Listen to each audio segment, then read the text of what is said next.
Elite exam point official में मैं रविकांत सिन्हा आप सबका बहुत बहुत स्वागत करता हूं। और आज के पार्ट में हम लोग डिस्कस करेंगे हिंदी व्याकरण के बारे में। लेकिन उससे पहले अगर आपने इस चैनल को अब तक सब्सक्राइब नहीं किया है तो जल्दी से सब्सक्राइब कर लें और बेल आइकन पर क्लिक करना ना भूलें ताकि आने वाले वीडियोज़ के सारे नोटिफिकेशन आपको तुरंत मिल जाएँ। तो आज के सेक्शन में हम लोग बात करने जा रहे हैं हिंदी व्याकरण की पार्ट 1 में। सबसे पहले हिंदी व्याकरण के बारे में जानते हैं। हिंदी व्याकरण हिंदी भाषा को शुद्ध रूप में लिखने और बोलने संबंधी नियमों का बोध कराने वाला शास्त्र है। यह हिंदी भाषा के अध्ययन का महत्वपूर्ण हिस्सा है। इसमें हिंदी के सभी स्वरूपों का 4 खंडों के अंतर्गत अध्ययन किया जाता है। वो 4 खंड कौन कौन से हैं? वर्ण, शब्द, पद और वाक्य। वर्ण, शब्द, पद और वाक्य। अंग्रेजी भाषा के साथ देवनागरी लिपि में लिखी गई हिंदी भारत की आधिकारिक भाषा है। यह भारत गणराज्य की 22 अनुसूचित भाषाओं में से एक है। भाषा क्या है? What is language? भाषा वह साधन है जिसके द्वारा मनुष्य बोलकर, सुनकर, लिखकर, पढ़कर अपने मन के भावों या विचारों का आदान प्रदान करता है। एक भाषा कई लिपियों में लिखी जा सकती है और 2 या 2 से अधिक भाषाओं की एक ही लिपि हो सकती है। भाषा संस्कृति का वाहन है और अंग भी। भाषा वह साधन है जिसके माध्यम से हम सोचते हैं और अपने विचारों को व्यक्त करते हैं। भाषा मुख से उच्चारित होने वाली शब्दों, वाक्यों का वह समूह है जिनके द्वारा की गई बात बतलाई जाती है। किसी भाषा के 2 मुख्य आधार होते हैं। पहला है मानसिक आधार और दूसरा है भौतिक आधार। मानसिक आधार से आशय है वे विचार या भाव जिनकी अभिव्यक्ति के लिए वक्ता भाषा का प्रयोग करता है और भौतिक आधार के जरिए श्रोतागण ग्रहण करता है। दोनों के मिलने से ही भाषा का निर्माण होता है। इन्हें ही ब्रह्म भाषा और आंतरिक भाषा कहा जाता है।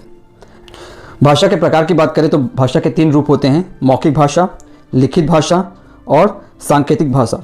ठीक है, तो ये 3 रूप जो है भाषा के हमें पता होना चाहिए। ठीक है, अब बात करते हैं वर्ण विचार की, यानी फोनोलॉजी साउंड की। वर्ण किसे कहते हैं? वर्ण उस मूल ध्वनि को कहते हैं जिसके खंड या टुकड़े नहीं किए जा सकते। भाषा की सबसे छोटी इकाई ध्वनि है और इस ध्वनि को वर्ण कहते हैं, जैसे आ, ई, व, च, क, ख आदि। उदाहरण के द्वारा हम यहाँ पर समझा रहे हैं कि मूल ध्वनि को यहाँ स्पष्ट किया जा सकता है। जैसे राम और गया में 4 मूल ध्वनियाँ हैं जिनके खंड नहीं किए जा सकते। रा प्लस आ प्लस मा प्लस आ ये होता है राम। ग प्लस आ, या प्लस आ ये हो गया गया। तो इन्हीं अखंड मूल ध्वनियों को वर्ण कहते हैं। हर वर्ण की अपनी लिपि होती है और लिपि को वर्ण संकेत भी कहते हैं। तो हिंदी में कुल 52 वर्णमाला है। ठीक है, वर्णमाला क्या है? वर्णों के समूह को वर्णमाला कहते हैं।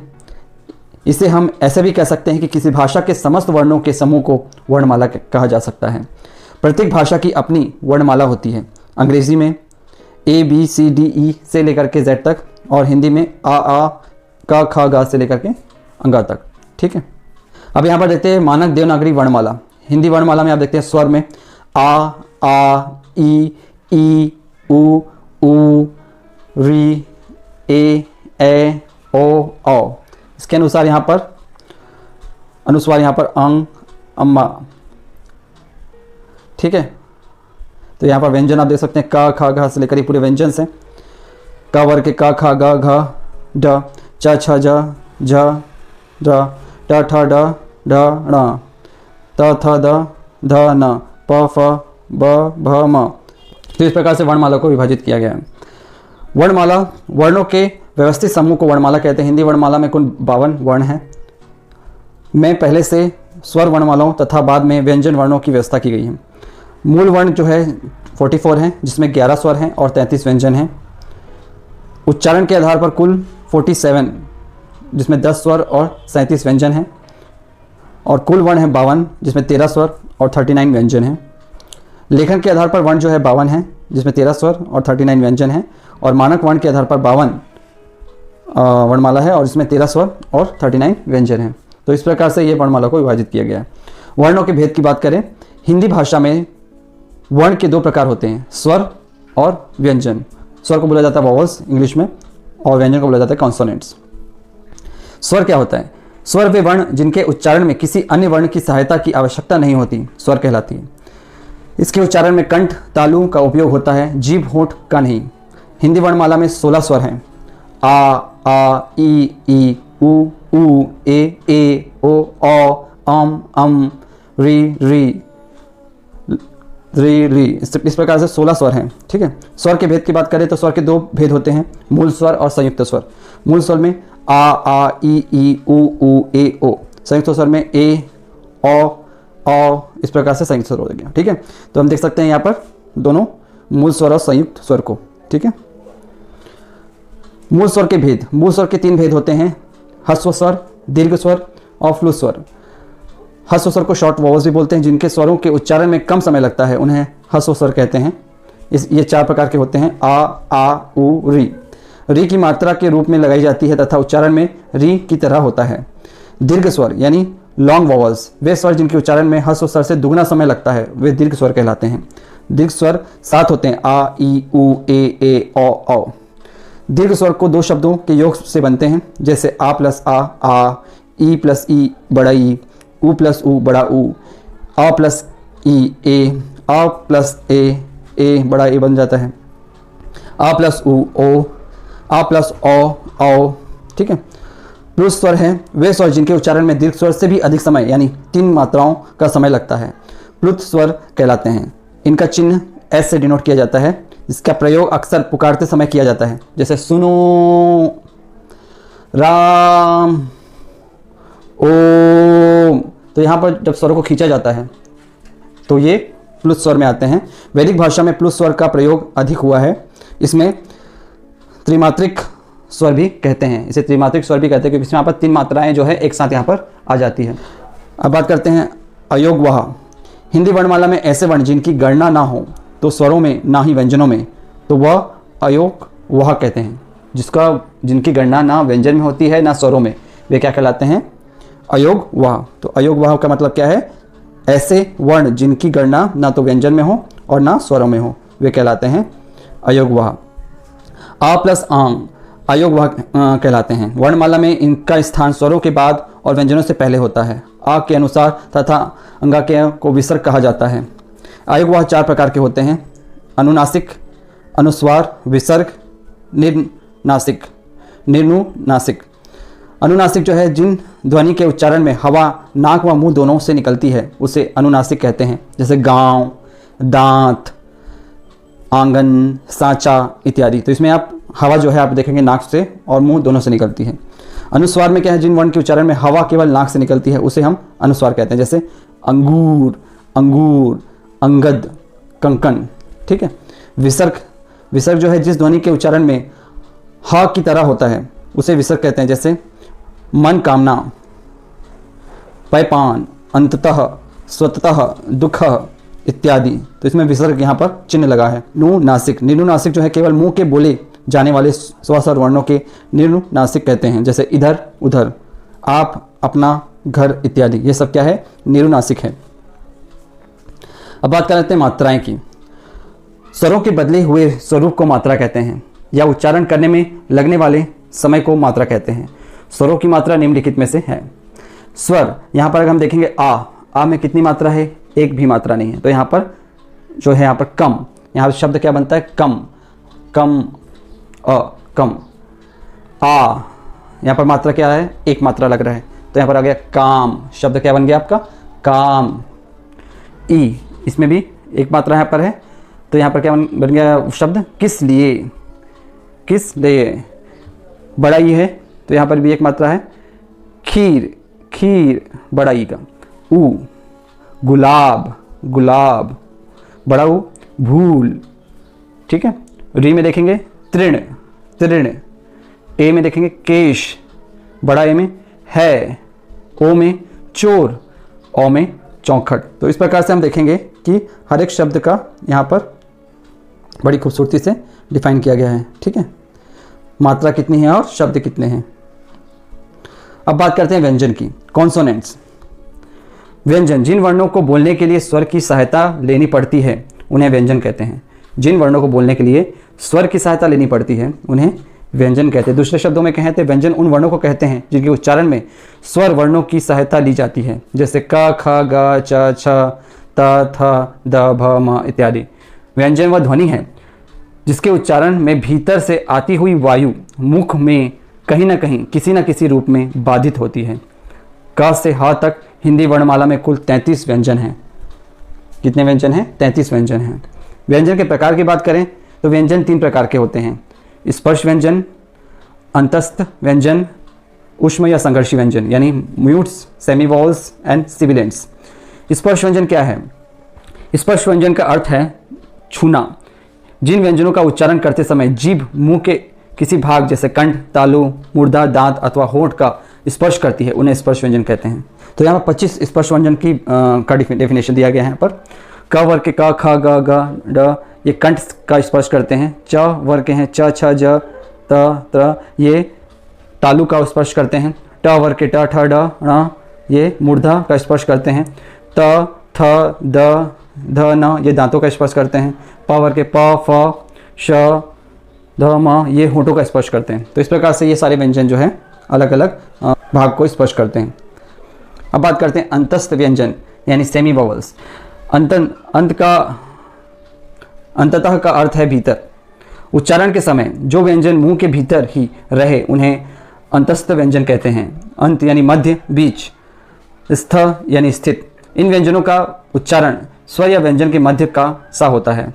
उच्चारण के समय जीवा मुख के किसी भाग को स्पर्श नहीं करती। यह व्यंजन 4 प्रकार के होते हैं, जैसे य, र, ल और व। ये 4 जो व्यंजन हैं यहाँ पर जो उच्चारण करते समय जो हमारा जीभ है वो किसी भाग को स्पर्श नहीं करता। ठीक है, तो क्या बोलेंगे हम लोग? य, र, ल, व। इनके उच्चारण में कभी भी जीभ जो है किसी भाग को स्पर्श नहीं करता।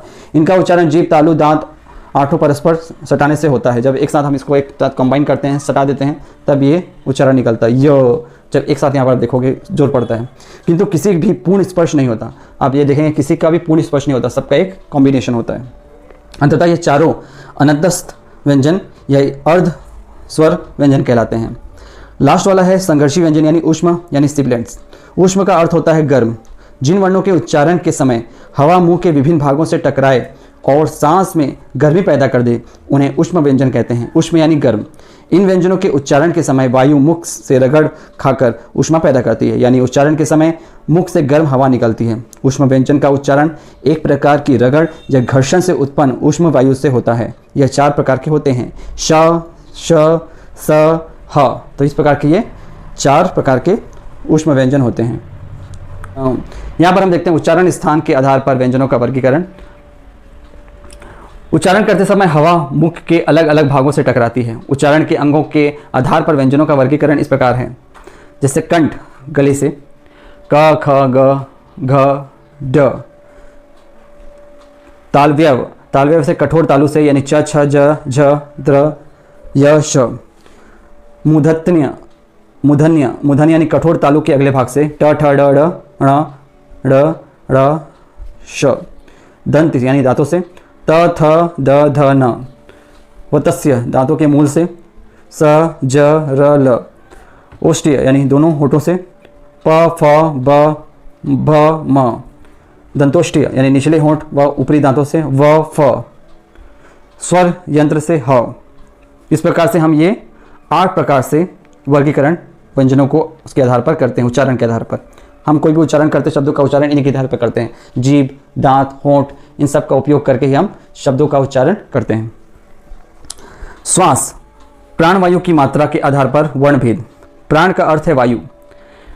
व्यंजनों का उच्चारण करते समय बाहर आने वाली श्वास वायु की मात्रा के आधार पर व्यंजनों के 2 भेद हैं, अल्प प्राण और महाप्राण। अल्प प्राण व्यंजन जिन वर्णों के उच्चारण में वायु की सामान्य मात्रा रहती है और हकार जैसी ध्वनि बहुत ही कम होती है, वे अल्प प्राण कहलाते हैं। सरल शब्दों में कहें, जिन व्यंजनों के उच्चारण में मुख से कम हवा निकलती है वे अल्प प्राण कहलाते हैं। प्रत्येक वर्ग का पहला, तीसरा और 5वां वर्ण अल्प प्राण व्यंजन है, जैसे क, ग, ड, ज, द्र, ट, ड, ण, त, द, न, प, ब, म। ये क्या है? ये सारे आपके अल्प प्राण व्यंजन हैं। अंतस्थ य, र, ल, व भी अल्प प्राण है। अंतस्थ जो व्यंजन है ये भी अल्प प्राण व्यंजन है। महाप्राण व्यंजन क्या है? जिन व्यंजनों के उच्चारण में श्वास वायु अल्प प्राण की तुलना में कुछ अधिक निकलती है। सरल शब्दों में कहें जिन व्यंजनों के उच्चारण में अधिक वायु मुख से निकलती है वे महाप्राण कहलाते हैं। प्रत्येक वर्ग का दूसरा और चौथा वर्ण तथा समस्त ऊष्म वर्ण महाप्राण हैं, जैसे ख, घ, छ, ज, ठ, ण, थ, द, फ, भ और श, श, स, ह। संक्षेप में अल्प प्राण वर्णों की अपेक्षा महाप्राणों की प्राणवायु का उपयोग अधिक श्रमपूर्वक करना पड़ता है। तो हम यहाँ पर देख सकते हैं महाप्राण और प्राण में अंतर स्पष्ट यहाँ पर दिख रहा है। ठीक है, आगे बात करते हैं घोष अघोष व्यंजन की। घोष का अर्थ है नाद या गूंज। वर्णों के उच्चारण में होने वाली ध्वनि की गूंज के आधार पर वर्णों के दो भेद हैं, घोष और अघोष। घोष सघोष व्यंजन नाद की दृष्टि से जिन व्यंजनों के उच्चारण में स्वर तंत्रियां झंकृत होती है वे घोष कहलाते हैं। दूसरे शब्दों में जिन वर्णों के उच्चारण में गले के कंपन से गूंज सी होती है उन्हें घोष या सघोष कहते हैं, जैसे ग, घ, ड, ज, झ, त्र, ड, ढ, ण, द, ध, न, प, ब, भ, म, य, र, ल, व। ठीक है, तो इनमें आप देखेंगे यहाँ पर कंपन पैदा होता है इन स्वरों को उच्चारण करते समय। घोष ध्वनियों के उच्चारण में स्वर तंत्रियां आपस में मिल जाती है, वायु धक्का देते बाहर निकलती है, फलत झंकृत पैदा होती है। ठीक है, अघोष व्यंजन में नाद की दृष्टि से जिन व्यंजनों वर्णों के उच्चारण में स्वर तंत्रियों झंकृत नहीं होते वे अघोष व्यंजन हैं। दूसरे शब्दों में जिन वर्णों के उच्चारण में गले में कंपन नहीं होता उन्हें अघोष कहते हैं, जैसे क, ख, च, छ, ट, ठ, त, थ, प, फ तथा श, स, स अघोष व्यंजन है। अघोष वर्णों के उच्चारण में स्वर तंत्रियां परस्पर नहीं मिलती, फलतः वायु आसानी से निकल जाती है। तो वायु जहाँ पर ठहरा होता है वायु का वहाँ पर जो है धक्का लगता है और वहाँ पर कंपन पैदा होता है। संयुक्त व्यंजन क्या है? जो व्यंजन दो या दो से अधिक व्यंजनों से मेल से बनते हैं उन्हें संयुक्त व्यंजन कहते हैं। दूसरे शब्दों में वर्णमाला में ऐसे व्यंजन वर्ण जो दो अक्षरों को मिलाकर बनाए जाते हैं वे संयुक्त व्यंजन कहलाते हैं।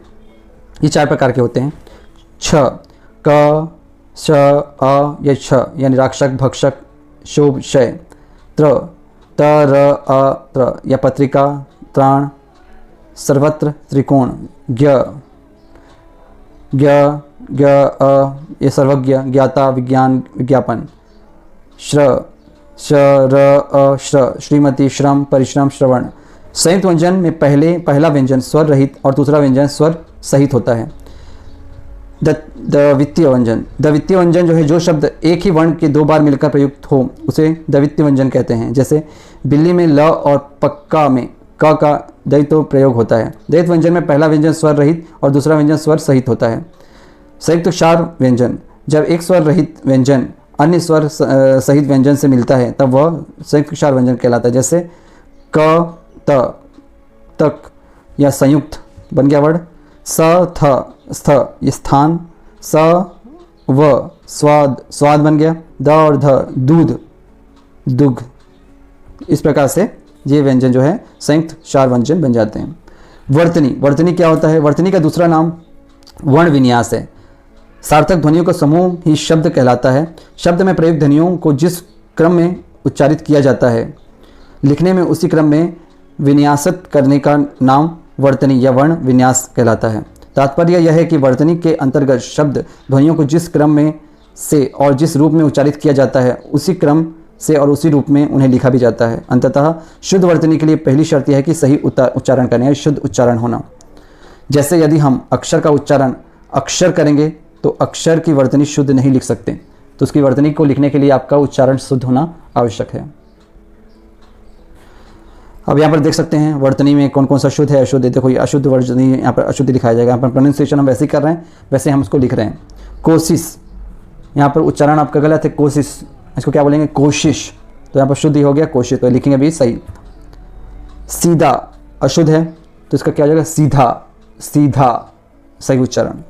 सभी, सभी। शोर, शोर। आराम, आराम। पानी, पानी। बवाल, बवाल, बवाल। देखो उच्चारण में बहुत ही फर्क होता है, आप एक उच्चारण गलत करते हो कि वर्तनी गलत हो जाएगी। पाठशाला, पाठशाला। शब, शव। निपुण, निपुण। प्राण, प्राण। मंदी, मंदी। आगामी, आगामी। वचन, वचन। तो इस प्रकार से हम देख सकते हैं शुद्ध और अशुद्ध वर्तनी हम इस प्रकार से निकाल सकते हैं। शुद्ध वर्तनी लिखने के लिए प्रमुख नियम इस प्रकार हैं। हिंदी में विभक्त चिन्ह सर्वनामों के अलावा शेष सभी शब्दों से अलग लिखे जाते हैं। हिंदी में विभक्त चिन्ह सर्वनामों के अलावा शेष सभी शब्दों में लिखे जाते हैं। जैसे मोहन ने पुत्र को कहा, श्याम को रुपए दे दो। परंतु सर्वनाम के साथ विभक्त चिन्ह हो तो उसे सर्वनाम में मिलाकर लिखा जाना चाहिए। जैसे हमने, उसने, मुझसे, आपको, उसको, तुमसे, तुमको, किससे, किसको, किसने, किस लिए। तो इस प्रकार से जो वर्तनी को हम यहाँ पर आधार पर लिख सकते हैं। So that's all in this section बच्चों। उम्मीद है ये सेक्शन आपको व्याकरण का ब्रीफ आपको मिल गया होगा। मिलते हैं अगले नेक्स्ट पार्ट में, जिसमें हम व्याकरण के और भी आगे के पार्ट्स को डिस्कस करेंगे। तब तक के लिए अपना ध्यान रखिए और देखते रहिए एलाइट एग्जाम पॉइंट ऑफिशियल, और इस चैनल को जरूर सब्सक्राइब कीजिए, अपने दोस्तों में शेयर कीजिए ताकि उनको भी फ़ायदा हो सके। Thank you so much for watching. Have a nice day.